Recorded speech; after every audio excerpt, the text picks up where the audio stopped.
नमस्कार, स्वागत है आपका। फैशन फास्ट देख रहे हैं आप, मैं हूं आपके साथ अनुराग सिंह। फैशन फास्ट यानी कि टीवी न्यूज का पहला ब्रेकलेस बुलेटिन। अगले 1 घंटे आपको खबर दिखाएंगे, कट टू कट तमाम बड़ी खबरें इस बुलेटिन में हम आपको दिखाएंगे। शुरुआत करते हैं बुलेटिन की। इस वक्त हो रही है जम्मू कश्मीर से लेकर उत्तराखंड तक भारी बारिश से तबाही मची हुई है। अब आपको उत्तराखंड की राजधानी देहरादून की तस्वीरें दिखाएंगे।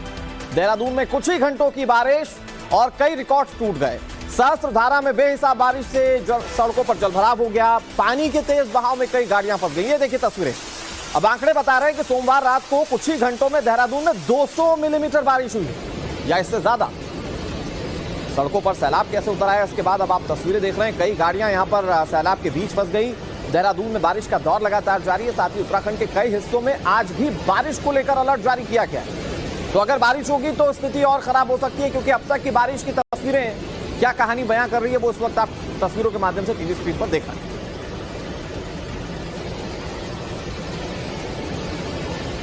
तो ये जो तस्वीर आपको दिखाई हमने, ये उत्तराखंड की राजधानी देहरादून की तस्वीर थी। अब आपको ये एक और तस्वीर हम आपको दिखा रहे हैं जहां पर बेहिसाब बारिश हुई। बताया जा रहा है चंद घंटे की बारिश के बाद 200 मिलीमीटर बारिश हुई है। अब देहरादून में भारी बारिश के बाद कई इलाके जलमग्न हो गए। टपकेश्वर महादेव मंदिर में पानी भर गया। तेज रफ्तार से सीढ़ियों पर पानी बहता हुआ दिखाई दिया। मंदिर में कई जगहों पर पानी भर चुका है। ऐसे में भक्तों से सावधानी बरतने को कहा गया। ये देखिए तस्वीरें, ऐसा लग रहा है कि कोई झरना हो मानो, जो कि यहां पर सड़कों पर उतर आया हो। ये टपकेश्वर महादेव की मंदिर, जहां पर सीढ़ियां कैसे पानी से पूरी तरह से सराबोर हैं, आप इन तस्वीरों में देख सकते हैं। ये पानी का बहाव आपको सारी कहानियों को बयां कर देगा। ऐसा लग रहा है मानो खुद भगवान शिव का अभिषेक करने के लिए ये पानी यहां पर मंदिर तक पहुंचा हो। श्रद्धालुओं से तमाम सावधानियां बरतने की अपील भी की गई है। मूसलाधार बारिश के चलते उत्तराखंड की स्थिति काफ़ी भयानक हो चुकी है।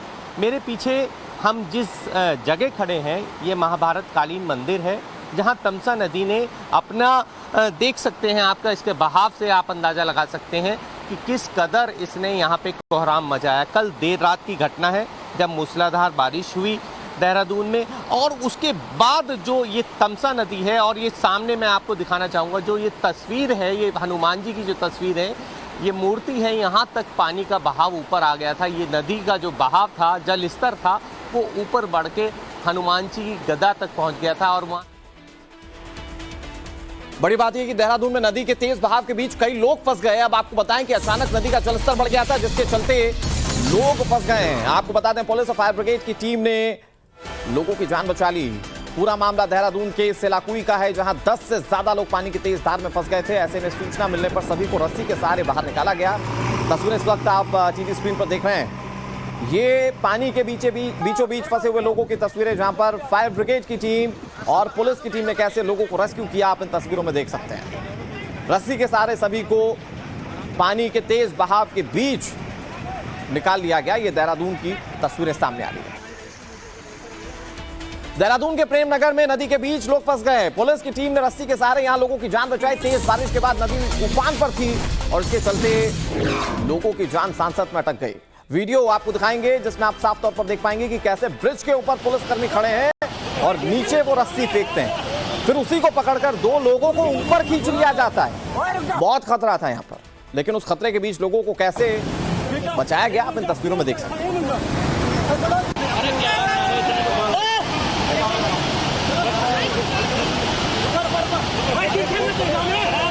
तो देहरादून में अचानक हुई बारिश ने कैसे लोगों की परेशानी बढ़ा दी, इसके लिए आप ये 4 तस्वीरें देखिए। बारिश से हालात बेहद खराब हैं। गाड़ियां पानी में फंसी हुई नजर आई। अचानक नदी का जलस्तर बढ़ जाने की वजह से कई लोग फंस गए, लेकिन उसके बाद पुलिस ने कमान संभाली और लोगों की जिंदगियों को बचा लिया। ये 4 तस्वीरें उत्तराखंड की राजधानी देहरादून में भीषण हालात की कहानी को बयां करने की। मूसलाधार बारिश के चलते नैनीताल से डराने वाला वीडियो सामने आया। उकनाता नाला पार करने की कोशिश में कार फंस गई। स्थानीय लोगों ने जान जोखिम डालकर रेस्क्यू ऑपरेशन को पूरा किया। कई लोगों ने मिलकर कार सवारों की जान बचाई है। आप तस्वीरें देखेंगे तो समझ जाएंगे कि पानी का बहाव कितना तेज है। पानी की धार ऐसी थी कि महिला उस पर चल नहीं पा रही थी। ऐसे में लोगों ने गोद में उठाकर महिला को सड़क के किनारे पहुंचाया। ये देखिए तस्वीरें, ये नैनीताल की तस्वीरें हैं और यहाँ पर महिला को कैसे इस पानी की लहरों के बीच, तेज धार के बीच बचाया गया, आप इन तस्वीरों में देख सकते हैं।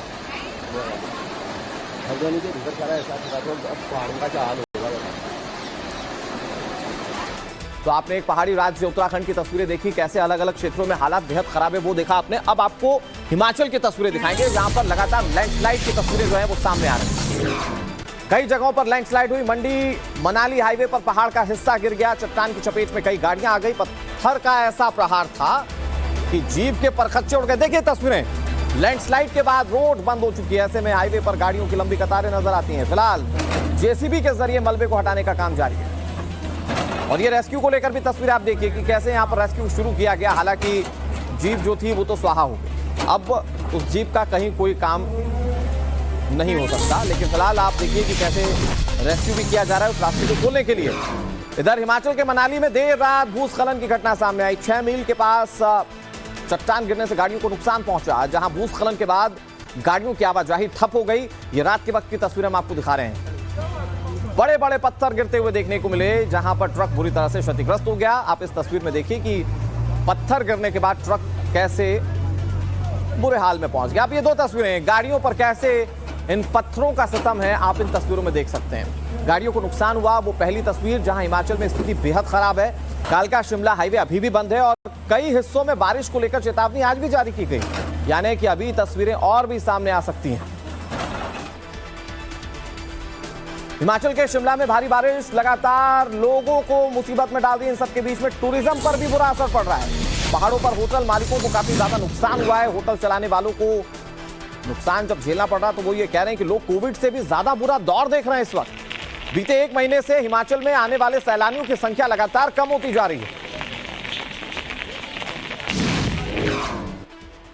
हिमाचल प्रदेश में जहां आपदा से पहले रिकॉर्ड तोड़ टूरिस्ट आ रहा था, वहीं आपदा के बाद जो है टूरिज्म इंडस्ट्री की कमर टूट गई है। आपको बता दें, होटलियर्स का साफ तौर पे ये कहना है कि अब जो है बिजनेस एक तरह से ठप हो गया है, क्योंकि कोई भी टूरिस्ट जो है हिमाचल आना नहीं चाहता है। जिस तरह से लैंडस्लाइड यहाँ पे हो रहे हैं और जिस तरह के यहाँ पे नदी नाले उफान पे हैं, उनका ये कहना है कि टूरिस्ट यहाँ पे अब सेफ महसूस नहीं कर रहा है हिमाचल आने के लिए। साथ ही में उनका ये भी कहना है कि जिस तरह का दौर जो है हमने कोविड के टाइम में देखा था, वही दौर, उससे भी ज्यादा जो है खतरनाक दौर अब हम देख रहे हैं। इधर मानसून में मध्य प्रदेश के इंदौर से चौंका देने वाला वीडियो सामने आया, जहां पिकनिक मनाना एक परिवार को भारी पड़ गया। इंदौर के लोधिया कुंड में बड़ा हादसा सामने आया, जहां लोधिया कुंड झरने में एक कार गिर गई। कार के साथ ही झरने में गिरे पिता और बेटी। शख्स ने पानी में छलांग लगाकर जान बचाई। अब आप जो वीडियो देख रहे हैं, ये वाटरफॉल के पास का वीडियो है, जहां एक लाल रंग की गाड़ी खड़ी है। लेकिन जैसे ही कार में बैठा शख्स गाड़ी को रिवर्स करने लगता है, तब कार को कंट्रोल नहीं कर पाता और उसके बाद गाड़ी सीधे नीचे झरने में गिर जाती है। इस मौके पर अफरा तफरी मच जाती है। कार में सवार लोगों को बचाने के लिए चीख पुकार मच जाती है, लेकिन तभी झरने के दूसरे तरफ खड़े लड़के ने बिना वक्त गवाए पानी में छलांग लगा दी और पिता और बेटी को डूबने से बचा लिया।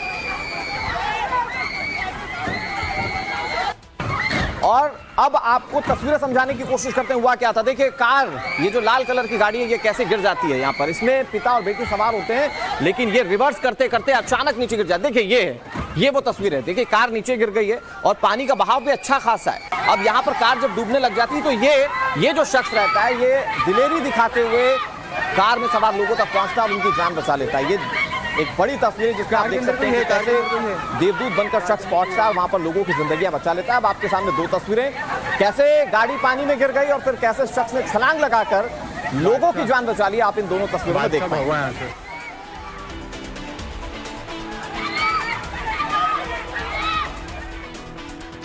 और अब मानसून में सुशासन बाबू के राज में पटना का क्या हाल है, 30 सेकंड में पूरी खबर आप देखिए।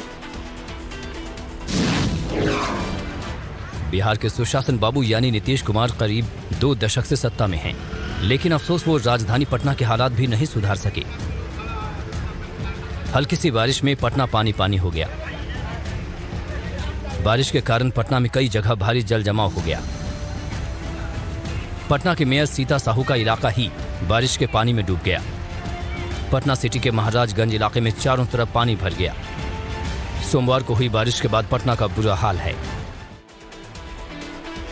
तो देश भर में कैसे पानी ने जबरदस्त तबाही मचाई, ये 5 तस्वीरें हम आपको दिखाने जा रहे हैं। आप देखेंगे जिसमें हिमाचल से लेकर मध्य प्रदेश तक बाढ़ बारिश का सितम कैसे जारी है। ये 5 तस्वीरें इस वक्त टीवी स्क्रीन पर आपके सामने। 5 अलग अलग राज्य, कहानी एक ही है। कहानी ये कि लोगों की मुसीबतें बढ़ गई। हिमाचल प्रदेश में देखिए लैंडस्लाइड हो रही है तो लोग परेशान हैं। उत्तर प्रदेश में नदी नाले उफान पर हैं तो लोगों के घरों में पानी घुसने लगा है, कई रास्तों का संपर्क आपस में टूट चुका है।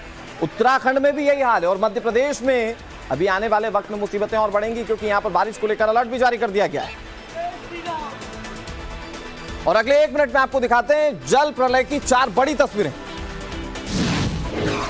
हिमाचल प्रदेश के चंबा से चौंकाने वाली तस्वीर सामने आई जहां पर एक युवक टूटे हुए पुल पर चढ़ गया जबकि नीचे नाला उफान पर था। सनकी टूटे हुए पुल के ऊपर जाकर लेट गया था जिससे स्थानीय लोगों की सांसें थम गई। लोगों ने इसका पूरा वीडियो बना लिया।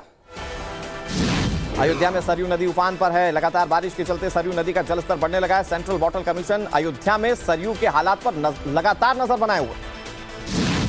उत्तर प्रदेश में बारिश के बाद नदियां उफान पर है। गोंडा के घाघरा नदी के खतरे के निशान से ऊपर बहता हुआ देखा गया। शारदा गिरजा और सरयू बैराज से घाघरा नदी में पानी छोड़ा गया जिसके बाद खतरे के निशान से 21 सेंटीमीटर ऊपर बह रही है नदी। चित्रकूट में यमुना की तस्वीरें सामने आई जो तस्वीरें अपना तेवर दिखा रही हैं। यमुना का जलस्तर लगातार बढ़ रहा है। हालांकि हालात ये हो गए हैं कि मंदिर की सीढ़ियों तक पानी पहुंच गया है। जलस्तर बढ़ने के बाद प्रशासन अलर्ट मोड पर है। ठीक है, ये बहुत खतरनाक बात है। सीएम अशोक गहलोत ने इस बात को भी सामने रखा। कांग्रेस ने लोकतंत्र को जिंदा रखा है। मुख्यमंत्री अशोक गहलोत, राजस्थान के मुख्यमंत्री की ओर से ये तमाम बातें कही गई हैं। उन्होंने जो बात कही एक बार फिर से सुनिए। कह रहे हैं कि प्रधानमंत्री केवल हिंदुओं के प्रधानमंत्री हैं। उन्होंने कहा कि ये तो बहुत ही खतरनाक बात है। और क्या कहा अशोक गहलोत ने, आपको सुनाते हैं। प्रधानमंत्री पद के मान सम्मान आदि करते हैं। प्रधानमंत्री देश का होता है, वो देश का होता है, वो बीजेपी का नहीं होता है। अब प्रधानमंत्री जी को अभी तक भ्रम है मैं बीजेपी के प्रधानमंत्री में क्या कर सकता हूं। उनके जो व्यवहार है देश के अंदर, बोलने में, चालने में, बॉडी लैंग्वेज में, जब वो एक पार्टी की प्रधानमंत्री है, वो खाली हिंदुओं के प्रधानमंत्री है। क्या बात कर रहा आप? ये बहुत खतरनाक बात है। प्रधानमंत्री अगर आप चुने गए हो डेमोक्रेसी में, डेमोक्रेसी जिंदा कांग्रेस ने रखा है, डेमोक्रेसी सामने कांग्रेस ने करी है देश के अंदर। बड़ी बातें कही गई राजस्थान के मुख्यमंत्री अशोक गहलोत की ओर से, लेकिन सवाल यह है कि अब बीजेपी इस पर जवाब क्या देगी। इन सबके बीच में राजस्थान के अलवर से एक और बड़ी खबर आपको बताने जा रहे हैं। खबर यह है कि अलवर में दिन दहाड़े फायरिंग हुई है। शराब ठेकेदार पर फायरिंग की गई। शख्स को कार से कुचलने की कोशिश भी की गई। सीसीटीवी कैमरे में पूरी घटना कैद हो गई है और सीसीटीवी फुटेज में साफ दिख रहा है कि कैसे पहले शख्स को कार से कुचलने की कोशिश की गई, लेकिन जब बदमाश नाकाम हो जाते हैं तो शख्स के पीछे पिस्तौल लेकर दौड़ने लग जाते हैं। दोनों बदमाश कई राउंड फायरिंग करते हैं। इसके बावजूद शराब ठेकेदार बचकर निकलने में कामयाब हो जाता है। बताया जा रहा है कि 3 महीने पहले भी इस शख्स को जान से मारने की कोशिश की गई थी। पुलिस सीसीटीवी के आधार पर आरोपियों की तलाश कर रही है, लेकिन पहले भी जब इस तरह की घटना हो चुकी तो सवाल यह है कि आखिर इस शख्स को लेकर कोई प्रोटेक्शन के लिए कदम क्यों नहीं उठाया गया। मैं आपको तस्वीरें दिखाने की कोशिश करूंगा जहां पर आप देख पाएंगे कि कैसे ये पूरा घटनाक्रम को अंजाम दिया गया। देखिए सीसीटीवी फुटेज है और इसमें आप देखिए कि कार पर पहले फायरिंग की जाती है। ये शख्स जो दौड़ता हुआ देख रहे हैं, इसी पर ये फायरिंग की गई। ये शराब ठेकेदार है। आगे जाकर कुछ दूरी पर ये गिर जाता है। ये जो दूसरा शख्स है ये लगातार ताबड़तोड़ गोलियां बरसाता रहता है। इसका एक और साथी है, वो भी पीछे दौड़ रहा होता है। लेकिन बड़ी बात यह रहती है कि ये शख्स भाग निकलने में कामयाब हो जाता है। इस तरह की तस्वीरें कानून व्यवस्था पर बहुत बड़े सवाल खड़े कर देती हैं। लेकिन सवाल यह भी कि 3 महीने पहले भी जब हमला हुआ था तो उसके बाद आखिर प्रोटेक्शन के लिए कोई कदम क्यों नहीं उठाया गया। आगे बढ़ते हैं, बात करते हैं एक और बड़ी खबर की। खबर मध्य प्रदेश से, जहां खंडवा में एक बार फिर से बवाल हुआ। खंडवा में कांवड़ यात्रा के दौरान हंगामा हुआ, जहां यात्रा के दौरान 2 गुटों में पत्थरबाजी होने लगी। स्थिति को संभालने के लिए पुलिस ने लाठीचार्ज कर दिया। कांवड़ यात्रा के दौरान सुरक्षा के कड़े इंतजाम किए गए थे। बावजूद इसके यात्रा के दौरान जबरदस्त पथराव हुआ। सिचुएशन को बिगड़ता हुआ देख आखिर में पुलिस ने मोर्चा संभाला और लाठीचार्ज कर दिया। वीडियो के आधार पर आरोपियों की पहचान की जा रही है। और इस वक्त टीवी स्क्रीन पर 4 तस्वीरें आपके सामने। यात्रा के दौरान हंगामे की सबसे पहले तस्वीर, आपस में 2 गुट भिड़ गए, कई गाड़ियों को नुकसान पहुंचा और जब स्थिति आउट ऑफ कंट्रोल हो रही थी तो वहां पर मध्य प्रदेश पुलिस ने मोर्चा संभालते हुए लाठीचार्ज किया। कुछ लोग थे उसमें, फिर कुछ ऐसा समझ में आया कि उस आखिरी स्टेज में थोड़ा सा लोग दाएं बाएं जा रहे हैं और उसी में से शायद कहीं कुछ पत्थर वत्थर चले होंगे। उसके बाद पुलिस ने स्थिति को संभालते हुए उन लोगों को आगे बढ़ा दिया और क्षेत्र में सभी जगह शांति है। जो वीडियो फुटेज है उस वीडियो फुटेज को देखा जाएगा। उस वीडियो फुटेज के आधार पर उसमें आगामी कार्रवाई की जाएगी। तो ये अजब मध्य प्रदेश की गजब खबर आपने देखी। अब मध्य प्रदेश के बाद बात उत्तर प्रदेश की करते हैं, जहां यूपी में आजकल बंदर दवाई की दुकान का इंस्पेक्शन कर रहे हैं। खबर क्या अगले 30 सेकंड में आपको। उत्तर प्रदेश के बलिया में 2 बंदर दवाई की दुकान में इंस्पेक्शन करने पहुंचे। आपको अगर ये बात मजाक लग रही है तो ये वीडियो देखिए। 2 बंदर दवाई की दुकान में मौजूद हैं। दवाई के एक एक बॉक्स को निकाल कर चेक कर रहे हैं। आपको जानकर ताज्जुब होगा कि ये बंदर रात के अंधेरे में दवाई की दुकान में आ गए। बंदरों की करतूत का ये पूरा मामला सीसीटीवी में कैद हो गया। खबरों के सिलसिले को आगे बढ़ा उससे पहले आपको बता दें 8:27 पर आपको दिखाएंगे देश दुनिया की तमाम 100 बड़ी खबरें अगले 10 मिनट में। फिलहाल बड़ी खबर बिहार से, जहां पर बिहार के मोतिहारी में 2 गुटों में मारपीट हुई, जहां जमीन विवाद में पत्थरबाजी और फायरिंग की घटना घटी। ईंट पत्थर के हमले से 6 लोग घायल हो गए। मारपीट का वीडियो सामने आने के बाद पुलिस ने केस दर्ज कर लिया। फिलहाल इसकी जांच की जा रही है। वीडियो में साफ दिख रहा है कि कैसे लोग एक दूसरे पर बरस पड़े। एक जगह तो कुछ लड़के निर्माणाधीन दीवार को तोड़ते हुए भी दिखाई दी। ये तस्वीरें इस वक्त टीवी स्क्रीन पर आपके साथ। ईंट पत्थर से हमले की तस्वीर मोतिहारी बिहार से सामने आई है, जहां पर 2 पक्षों के बीच मारपीट हुआ था। जमीन को लेकर विवाद था और उसके बाद कैसे लाठी डंडे लेकर, ईंट पत्थर लेकर कुछ लोग हमलावर हो गए, आप इन तस्वीरों में देख सकते हैं। ये तो भाई साहब पूरी दीवार को ही तोड़ देने पर आमादा है। अगर आप तस्वीरों को गौर से देखेंगे तो आपको समझ में आएगा एक शख्स वहां पर दीवार तोड़ रहा है जो निर्माणाधीन दीवार है। हालांकि इस मामले में अब पुलिस कार्रवाई की बात कही जा रही है, लेकिन कार्रवाई में कौन दोषी है, कौन निर्दोष है, ये सवाल बड़ा है। अभी ये 2 तस्वीरें इस वक्त टीवी स्क्रीन पर आपके सामने, और ये आप तस्वीरें जो देख रहे थे उसमें आपको पता चला होगा कि कैसे आक्रोशित भीड़ ने एक दूसरे पर हमला कर दिया। अब बिहार के सिवान में एक कृष रहता है। आपने देखा है क्या उस कृष को? अगर नहीं देखा तो अगले 30 सेकंड में इस खबर को आप देखिए। क्या आपने रियल लाइफ कृष देखा है? अगर नहीं देखा है तो देख लीजिए। यह है बिहार के सिवान के सस्ते कृष। लेकिन इस सस्ते कृष को छलांग मारना महंगा पड़ गया है और अब साहब सलाखों के पीछे पहुंच गए हैं। यह कृष सिवान के रेलवे स्टेशन पर वीडियो बनाने पहुंचा, लेकिन प्रशासन को इसकी खबर लग गई और पुलिस ने इस कृष को गिरफ्तार कर लिया। दरअसल सिवान का मिराजुद्दीन अहमद कृष की ड्रेस पहनकर यूट्यूब वीडियो बनाता है। बात अगली खबर की कर्नाटक के चिकमंगलुरु से खबर है, जहां कर्नाटक के चिकमंगलुरु में दर्दनाक हादसा सामने आया। ओवरटेक करते वक्त 2 गाड़ियों में जबरदस्त भिड़ंत हो गई। हादसे का दिल दहलाने वाला वीडियो तस्वीरों में आप देख पाएंगे कि कैसे 2 तेज रफ्तार कार जा रही होती हैं, लेकिन पीछे से आ रही एक गाड़ी ने जब ओवरटेक करने की कोशिश की तो यहां एक बड़ा हादसा हो गया। दोनों कार एक दूसरे से टकरा जाती हैं और एक दूसरे पर पलट जाती हैं। इस एक्सीडेंट में कार सवार 2 लोग बुरी तरह से जख्मी हो गए। ये देखिए, और ये आंखें खोल देने वाली तस्वीरें हैं। ये एक बड़ा मैसेज देती हैं तस्वीरें कि अगर आप स्पीड तेज रखेंगे तो ये घटनाएं आपके साथ हो सकती हैं। Speed thrills but it kills. अब ये 2 तस्वीरें, 2 कैमरा एंगल से अलग अलग तस्वीरें, जिसमें आप देख सकते हैं कि गाड़ी कैसे ओवरटेक करने की कोशिश कर रही है और उसके बाद ओवरटेक जब नहीं हो पाता तो दोनों गाड़ियां एक दूसरे पर कैसे चढ़ जाती हैं। ये पहली तस्वीर, ये फ्रंट से आप देख रहे हैं, और ये बैक साइड की तस्वीर आप देख रहे हैं, क्योंकि वहां पर सीसीटीवी कैमरे थे तो वहां पर ये घटना की तस्वीरें जो थी वो कैद हो गई, जिसमें आप समझ पाएंगे कि कैसे ये दर्दनाक हादसा सामने आया। 2 लोग इसमें बुरी तरह से जख्मी हो गए। अगली खबर राजस्थान से, जहां बीकानेर में ट्रक के सामने एक युवक क्यों कूद पड़ा, 30 सेकंड में पूरी खबर जानिए। राजस्थान के श्री डूंगरगढ़ में एक चौंकाने वाला मामला सामने आया है। यहां एक युवक जानबूझकर तेज रफ्तार ट्रक के सामने आता दिख रहा है।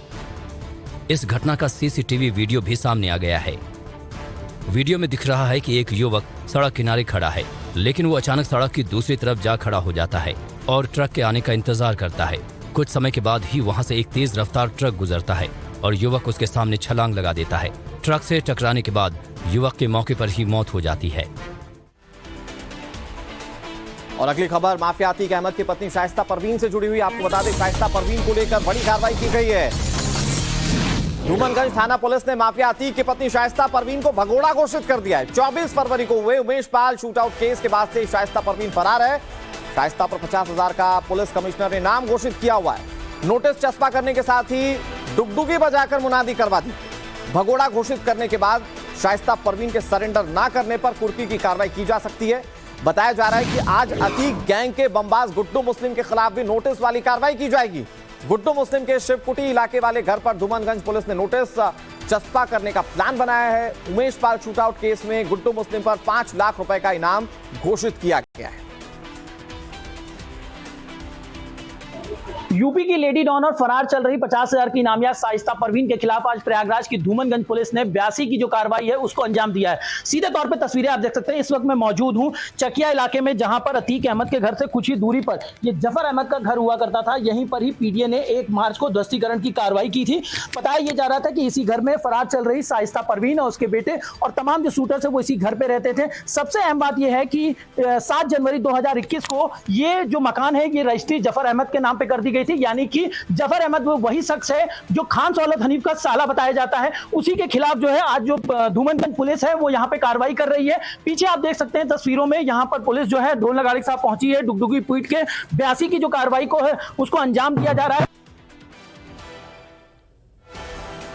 तो शाइस्ता परवीन को पुलिस लगातार ढूंढ रही है और उसके खिलाफ कार्रवाइयों को तेज किया जा रहा है। अब आपको दिखाते हैं कि कैसे लेडी डॉन पर शिकंजा कसा गया है। दरअसल माफिया अतीक की पत्नी शाइस्ता परवीन भगोड़ा घोषित कर दी गई है। प्रयागराज के धूमनगंज थाना पुलिस ने यह एक्शन लिया। उमेश पाल शूटआउट के मामले के बाद से ही शाइस्ता परवीन फरार है, जहां शाइस्ता के मकान पर इस नोटिस को चस्पा किया गया है। डुगडुगी जाकर बाकायदा इसकी मुनादी करवा दी गई। शाइस्ता के सरेंडर ना करने पर आगे कुर्की की कार्रवाई की जानी है। शाइस्ता परवीन पर 50,000 का इनाम मौजूदा समय में घोषित किया गया है। जफर अहमद के नाम था चकिया का ये मकान, जहां पर ये नोटिस चस्पा किया गया। अतीक के पुश्तैनी मकान पर पहले ही बुलडोजर चल चुका है और अब एक और बुलडोजर चलाने की तैयारी की जा रही है। पुश्तैनी मकान तोड़े जाने के बाद इसी मकान में अतीक की फैमिली रह रही है। उमेश पाल हत्याकांड के बाद से पीडीए ने इस मकान पर बुलडोजर चला दिया था। तो अब ऐसे में क्या कार्रवाई और की जाती है शाइस्ता परवीन को लेकर, उस पर नजर बनी हुई है। अब आपको दिखाते हैं अगले 1 मिनट में क्राइम जगत से जुड़ी कुछ और बड़ी खबरें। इंदौर में सांप्रदायिक सौहार्द बिगाड़ने की कोशिश की गई। उपद्रवियों ने मस्जिद पर पेट्रोल बम फेंक दिया। पुलिस ने इस मामले में 7 आरोपियों को गिरफ्तार कर लिया। आरोपियों में 5 युवक और 1 युवती और 1 नाबालिग भी शामिल है। रीवा में 2 चचेरी आदिवासी बहनों के साथ गैंगरेप की वारदात को अंजाम दिया गया। 7 आरोपियों ने इस वारदात को अंजाम दिया। पुलिस ने 5 आरोपियों को गिरफ्तार कर लिया। आरोपियों ने दुष्कर्म के बाद दोनों बहनों का वीडियो बना लिया था, जिसे सोशल मीडिया पर वायरल भी कर दिया गया। राजस्थान के सांचौर में शराब ठेकेदार की गोली मारकर हत्या कर दी गई। कार सवार हमलावरों ने रास्ते में घेर कर फायरिंग की। गोली लगने के बाद अस्पताल में इन्हें ले जाया गया तो वहां उनकी मौत हो गई। घटना की जानकारी के बाद पुलिस के आला अधिकारी मौके पर पहुंचे और आरोपियों की तलाश शुरू कर दी। कर्नाटक के बांदीपुर में जंगल में रोड रेस का मामला सामने आया। ओवरटेक करने से नाराज लोगों ने कार सवार को धमकी दे दी। वीडियो वायरल होने के बाद पुलिस ने मामला दर्ज कर जांच शुरू कर दी है। और लोकसभा के बाद राज्यसभा में सोमवार को घंटों चर्चा के बाद दिल्ली शासन संशोधन विधेयक 2023 पास हो चुका है। यह विधेयक दिल्ली सरकार में नौकरशाही पर केंद्र सरकार को कंट्रोल देता है। दिल्ली में ऑफिसर्स के ट्रांसफर पोस्टिंग से जुड़े विधेयक को संसद के दोनों सदनों में पारित करवा लिया गया, जिसके बाद अब इसे राष्ट्रपति द्रौपदी मुर्मू के पास भेजा जाएगा। दिल्ली में ट्रांसफर पोस्टिंग से जुड़े विधेयक के पक्ष में राज्यसभा में कुल 131 और विरोध में 102 वोट पड़े। गृह मंत्री अमित शाह ने विधेयक का बचाव करते हुए ये बात कही कि प्रस्तावित विधान का उद्देश्य राष्ट्रीय राजधानी में प्रभावी और भ्रष्टाचार मुक्त शासन प्रदान करना है। राज्यसभा में दिल्ली में ट्रांसफर पोस्टिंग से जुड़े विधेयक के पारित होने के तुरंत बाद मुख्यमंत्री अरविंद केजरीवाल ने कड़ी प्रतिक्रिया देते हुए सोमवार 7 अगस्त को भारत के लोकतंत्र के लिए काला दिन बताया।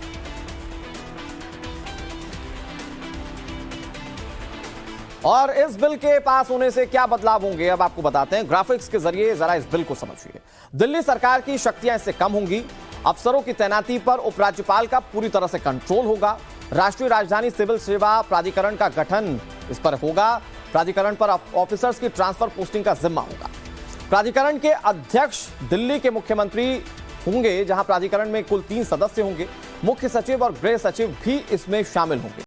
प्राधिकरण के सदस्य प्राधिकरण के फैसलों पर उपराज्यपाल की राय लेंगे और यही राय आखिरी होगी। बोर्ड आयोग के प्रमुखों को भी उपराज्यपाल ही नियुक्त करेंगे। तो ऐसे में दिल्ली सरकार की जो शक्तियां हैं वो संकुचित होंगी और इसी को लेकर दिल्ली सरकार इस बिल के खिलाफ विरोध कर रही है। इधर आम आदमी पार्टी के राज्यसभा सांसद राघव चड्ढा की मुश्किलें बढ़ती जा रही है। चड्ढा के खिलाफ बीजेपी नेता शुभांशु त्रिवेदी, नरहरि अमीन, पी कोन्याक, बीजेपी सांसद सस्मित पात्रा और एआईएडीएमके नेता थंबी दुरई ने विशेषाधिकार हनन का नोटिस देने की तैयारी कर ली है। इससे राघव चड्ढा की सांसदी पर खतरा मंडरा रहा है। आम आदमी पार्टी के सांसद राघव चड्ढा पर आरोप है कि उन्होंने गलत तरीके से 5 सांसदों के नामों का जिक्र कर दिल्ली ट्रांसफर पोस्टिंग बिल को सिलेक्ट कमेटी में भेजने के प्रस्ताव को रखा था। मामला जब सामने आया तो चेयर की तरफ से हरिवंश ने सांसदों के नाम पढ़े। इस दौरान इन सांसदों ने अपना नाम देने से इनकार कर दिया। मामले को लेकर राघव चड्ढा कह रहे हैं कि विशेषाधिकार समिति जब उन्हें नोटिस भेजेगी तब वो इसका जवाब देंगे। इधर गृह मंत्री अमित शाह ने इस मामले को लेकर नाराजगी जाहिर की और इसे एक बड़ा फर्जीवाड़ा बताया। अब पूरे मामले को हम आपको समझाने की कोशिश करते हैं। बहुत आसान शब्दों में हम आपको ग्राफिक्स के जरिए बताएंगे कि हुआ क्या दरअसल। राघव चड्ढा राज्यसभा के सांसद है, हाल फिलहाल में गए, काफी चार्मिंग लुक है, लेकिन इनके ऊपर आरोप बड़े हैं। राघव चड्ढा ने दिल्ली ट्रांसफर पोस्टिंग बिल को सिलेक्ट कमेटी में भेजने का प्रस्ताव रखा था। यह मामले की शुरुआत यहां से हुई। प्रस्ताव में गलत तरीके से 5 सांसदों के नामों का जिक्र रखने की बात कही गई है। यह बड़ा आरोप उनके ऊपर लगा है। बीजेपी के सुधांशु त्रिवेदी, नरहरि अमीन, एस फांगनोन कोनियाक का प्रस्ताव में जिक्र किया गया, यानी कि इनके नाम को शामिल किया गया। बीजेडी के सांसद है सस्मित पात्रा और एआईएडीएमके के नेता हैं एम थंबीदुरई, इनका भी इसमें जिक्र किया गया, यानी कि ये लोग उसके समर्थन में थे। ये बात रखी गई। 5 सांसदों ने अपना नाम प्रस्ताव में देने से साफ इनकार कर दिया कि हम सिलेक्टिंग कमेटी में से भेजने के पक्ष में नहीं थे, हमने तो नाम दिया ही नहीं था। 5 सांसदों ने विशेषाधिकार हनन की शिकायत अब कर दी है और इस शिकायत के बाद कार्रवाई की बात कही जा रही है। चड्ढा के खिलाफ की गई शिकायत को विशेषाधिकार समिति के पास अब भेजा जाएगा और उसके बाद यह देखा जाएगा कि क्या वाकई में राघव चड्ढा ने विशेषाधिकार हनन किया है क्या। विशेषाधिकार समिति इस शिकायत की जांच करेगी और जांच करने के बाद अगर 5 सांसदों के नाम गलत तरीके से इस्तेमाल करने का दोषी पाया जाता है तो फिर एक्शन लिया जाएगा। कुछ लोग तो ये कह रहे हैं कि सांसदी भी जा सकती है। हालांकि राघव चड्ढा ये कह रहे हैं कि मैं इसका जवाब दूंगा। विशेषाधिकार समिति राघव की सांसदी को रद्द करने की सिफारिश भी कर सकती है, जो कि इसमें एक प्रावधान भी है।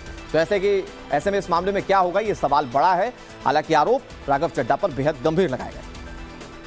इसी जब हाउस चल रहा था उस वक्त अचानक जो रेजोल्यूशंस मूव किए जा रहे थे, तो एक रेजोल्यूशन था which was being moved by honourable Shri Raghav Chadha ji, और अचानक उस रेजोल्यूशन में मेरा नाम फीचर कर रहा था, मेरे सुनने में आया। तो तुरंत मैंने चेयर का ध्यान आकर्षण किया और मैंने कहा अंडर रूल 72(2) अगर मेरा नाम उस कमेटी में डाला गया है तो मेरे लिए प्रायर कंसेंट लेना चाहिए था। तो विदाउट टेकिंग प्रायर कंसेंट मेरा नाम उसमें डाला नहीं जा सकता। I not signed any document like that. Therefore, somebody may be misused my name and forgery signature would have included. माननीय सदस्य कह रहे हैं कि इन्होंने ये मोशन को साइन नहीं किया। अब ये जांच का विषय है कि ये मोशन कैसे साइन हुआ और राघव चड्ढा जी ने इसको मूव किया।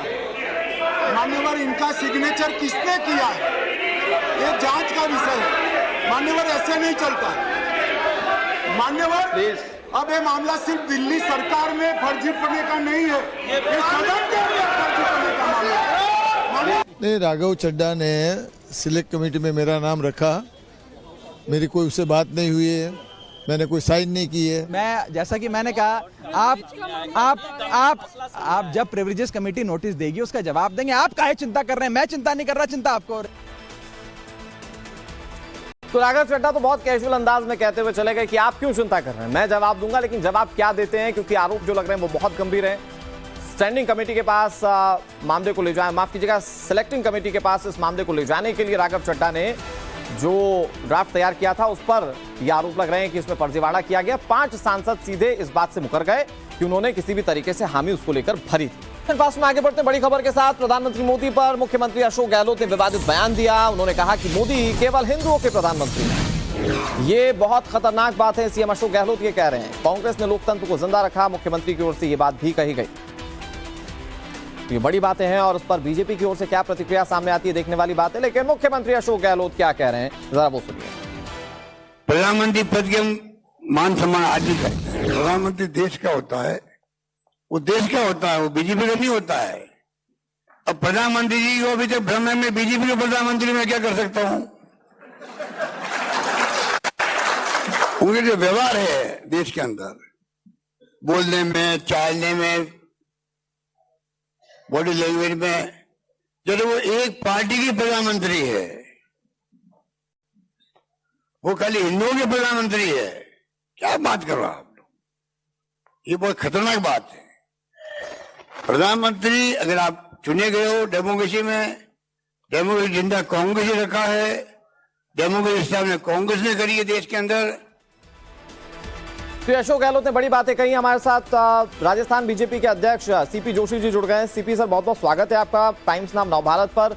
अशोक गहलोत कह रहे हैं कि प्रधानमंत्री पूरे देश का होता है, लेकिन प्रधानमंत्री यहां पर सिर्फ हिंदुओं के प्रधानमंत्री हैं और सिर्फ बीजेपी के प्रधानमंत्री हैं। क्या कहेंगे सर आप?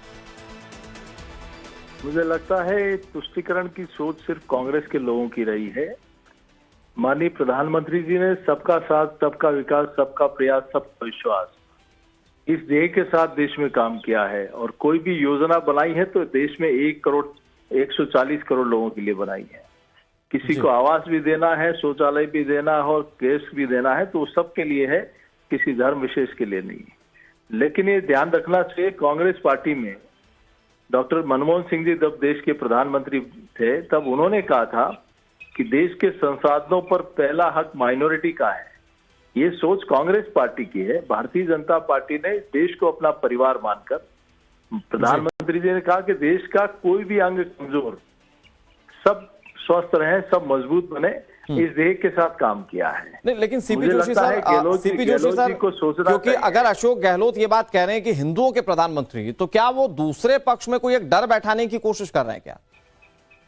देखिए, ये इनको यही है, जब इनका धरातल खिसकता है तो इस प्रकार के बयान देते हैं।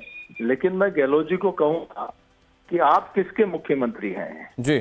आपने एक तरफ आप पीएफआई को, जो एक आतंकवादी संगठन है, उसको सभा करने की परमिशन देते हो, दूसरी तरफ आप रामनवमी के जुलूस पर प्रतिबंध लगाते हो जी, भगवा पताका प्रतिबंध लगाते हो, भगवान श्री राम का कोई नारा लगाए तो उस पर केस दर्ज कर देते हो।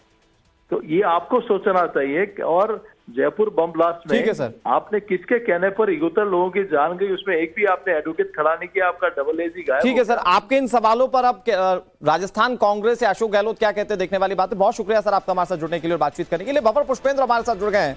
भंवर, मौजूदा राजनीतिक हालातों के बीच में जब आने वाले वक्त में चुनाव है राजस्थान में, देश में, अशोक गहलोत का ये बयान एक नए विवाद को जन्म देगा, जिसमें वो ये कह रहे हैं कि प्रधानमंत्री सिर्फ हिंदुओं के प्रधानमंत्री है। देखिए, जिस तरीके से सॉफ्ट हिंदुत्व की तरफ राजस्थान कांग्रेस खिसक रही है और अपनाने की कोशिश कर रही है, चुनाव नजदीक है। पहले भी गाय और राम को लेकर के बयान मुख्यमंत्री के आ चुके हैं और अभी कल जो बयान उनका आया, उन्होंने कहा कि बोलने चालने और बॉडी लैंग्वेज से लगता है कि पीएम जो है वो एक ही पार्टी के पीएम है और केवल हिंदुओं के पीएम है। और ये शब्द कहकर के उन्होंने एक नई दिशा यहाँ दे दी है चुनाव में जंग को। और जिस तरीके से उन्होंने सिर्फ हिंदुओं का पीएम उन्हें कहा और कहा कि क्या बात करते हो, जबकि बात वो खुद कर रहे थे, और फिर बोले कि बहुत खतरनाक बात है। मतलब साफ है कि सियासत, चुनाव और विचारधारा को साथ रखते हुए गहलोत जिस तरीके से शब्दों की जादूगरी करते हैं, वो राजनीति में इसके पास नहीं है।